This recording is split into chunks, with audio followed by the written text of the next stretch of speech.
Right intention is the topic for today. Sama sankappa.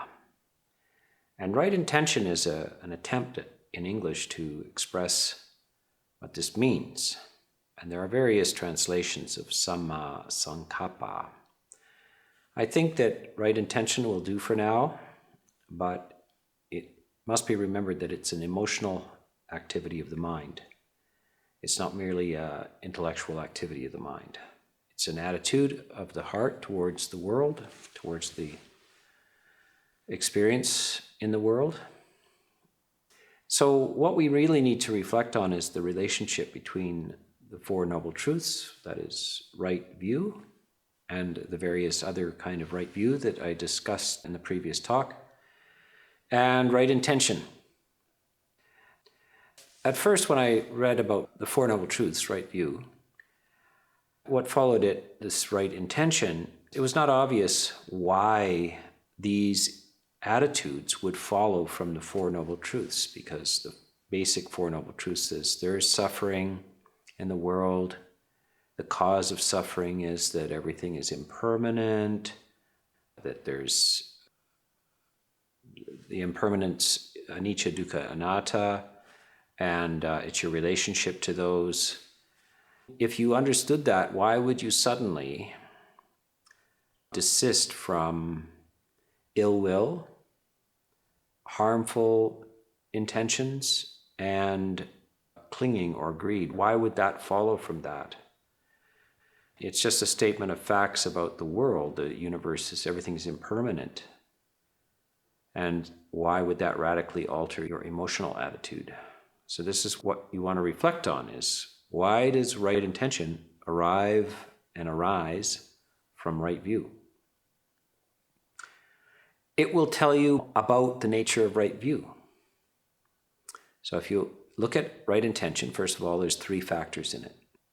The first two is non-anger, or the absence of ill will. The second one is the absence of harmful intentions. Sometimes it's translated as cruelty, the absence of cruelty, but actually it's just the absence of harm.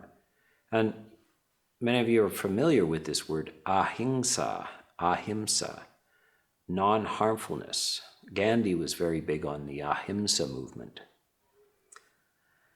Himsa is harmfulness and ahimsa is non-harmfulness. And the third factor is nekama, or renunciation. So you want to reflect on, if we could summarize these two, it would be non-greed and non-anger. Or in the other order, non-anger and non-greed. Now remember, whenever the Buddha summarizes his teachings, he says it's about non-greed, non-hatred, non-delusion. So the summary of it is greed, hatred, and delusion are the problems. The solution is non-greed, non-hatred, non-delusion. So in the right intention, you have the two main factors, which are they arise out of delusion or misunderstandings. So right view is all about right understanding, the overcoming of delusion, misunderstandings about the nature of reality. And that is the root for both ill will and greed. So in right intention suddenly makes sense. Out of delusion rises greed and hatred, and out of right understanding rises the opposite, non-greed and non-hatred. So let's take a look at the first two factors, non-anger and non-harm. Sometimes people translate non-anger as, or think it's synonymous with goodwill. But it doesn't say goodwill. It says non-ill will is the literal translation of right intention. Non-ill will. It doesn't say goodwill. Non-ill will, the absence of ill will. and the absence of harmful intentions. It doesn't say good intentions or compassionate action. It doesn't say it in the positive form. And I think there's a very, very important reason for this. It's not in the positive form because there are a number of positive, wholesome mental states that partake of non-ill will and non-harmful intent, but are not positive intent. There's something called neutral. And in fact, this experience of equanimity and a number of other deep serenity practices are ill will and the intent to harm is absolutely absent in those states. But they don't participate in goodwill or compassion. So they're not metta and karuna. Metta and karuna also function, so metta and karuna, loving kindness and compassion, also fulfill right intention. They both have non-ill will and non-harmfulness in them. But it shouldn't be mistaken that you must be in a constant state of positive emotions such as metta and karuna. The third factor is renunciation, nekama, and it is also not necessarily to be translated as generosity. It's the absence of greed is what it is, the absence of craving and desire. And so again, it's put in this neutral kind of condition because there are many states where just of contentment, which are, you're not feeling generous or some sort of positive desire to act and distribute things in the world. But what is absent is the desire to collect things, hold things, keep things. In other words, craving of some sort. So I think the way it's put is very careful by the Buddha. And I see people making mistakes. Even I noticed Bhikkhu Bodhi emphasizes the positive form, and I really think it's very important to just say that it's the absence of the negative form. So we see that this is this triad of greed, hatred, and delusion keeps coming up in the teachings of the Buddha as a summary. And we can now, if you need to, remember quickly and clearly what the first two factors of the path is: right understanding and right intention. The right understanding is the absence of delusion, and the right intention is the presence of non-ill will and non-harm and non-greed. So the opposite of greed, hatred, and delusion, non-delusion, non-greed, non-hatred. This is a way of organizing the vast teachings of the Buddha. You need these frameworks.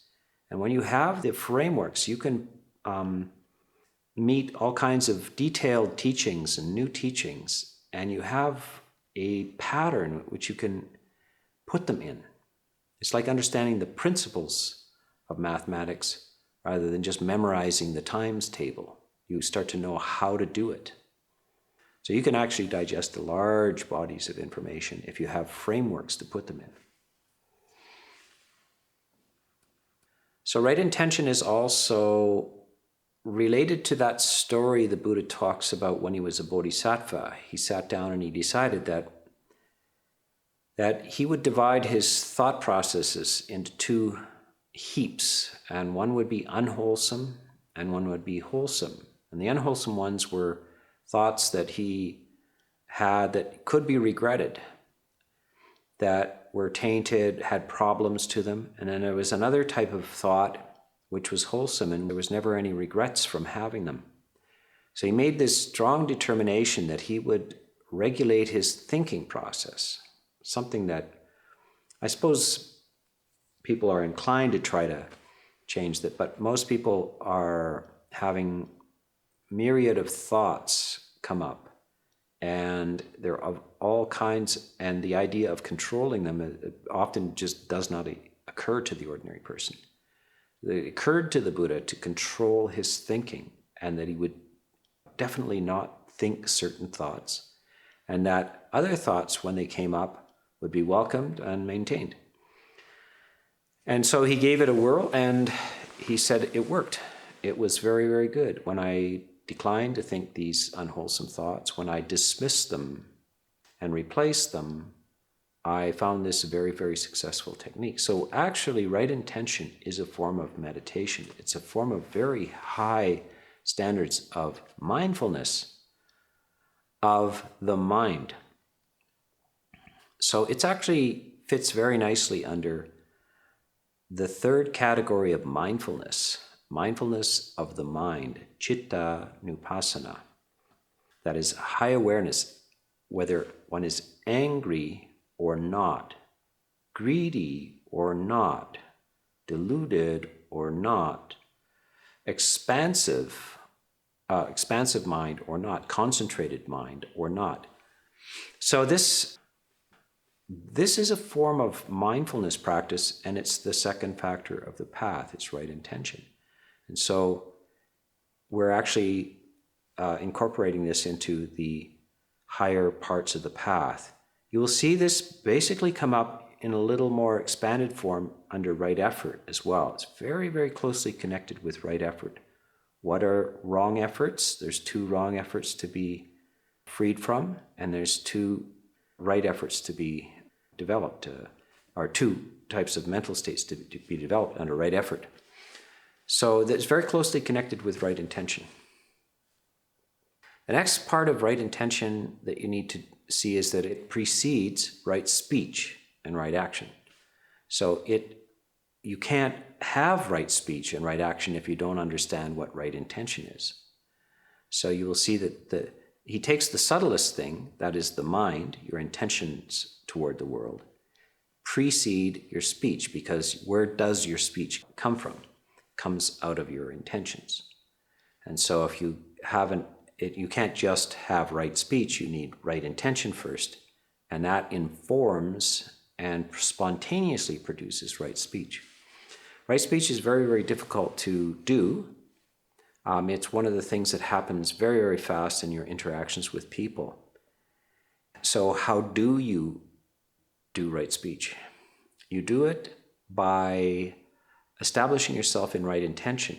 And then once you have right intention, you can navigate and function in the realm of speech, which is happening at high speed, without transgressing right speech. So basically, speech comes from the heart. So you orient the heart properly, and then what comes out of your mouth will follow the heart. But you can't possibly plan every aspect of right speech and intellectually do it fast enough to remain within the bounds of right speech if you don't have right intention. This is kind of like improvising music just by doing it theoretically. Knowing the theoretical bounds of certain notes, it's hard to compute this. If you have the feeling of music, then you can spontaneously generate improvised types of things without making mistakes. So you have to have the feel of it. What is the feel of the good heart? Actions follow that. Actions usually happen a little slower than speech, and you'll always be encountering such things as tiny insects. You'll be late at night and a mosquito will be buzzing around your face. And if you haven't established yourself in right intention, you might just, for the sake of convenience, you just might try to kill the insect. But if you're established in right intention, you have a good will and so forth, then that action will not take place. So there's all kinds of actions that follow from wrong intention. And they happen very, very fast. In the midst of disputes and arguments, people act out. And so if you have established yourself in right intention, then these lightning fast decision processes, which involve speech and action, will happen with skill. So this is a lot of preparation for this. A lot of dwelling in right intention, always watching, how do I feel towards the world? Is there anger towards the world? the world, meaning other people, as well as yourself. This all applies toward yourself. You are not to have intentions of hostility and harm towards yourself, and not to burden yourself with cumulative kind of desires. This is also a problem for a person in the world. So right intention needs to be understood in the context of the Eightfold Path, particular reference to the Four Noble Truths and right view, and then you will understand what follows right intention, right speech, right action, and of course right livelihood. And it leads very smoothly into right effort as well.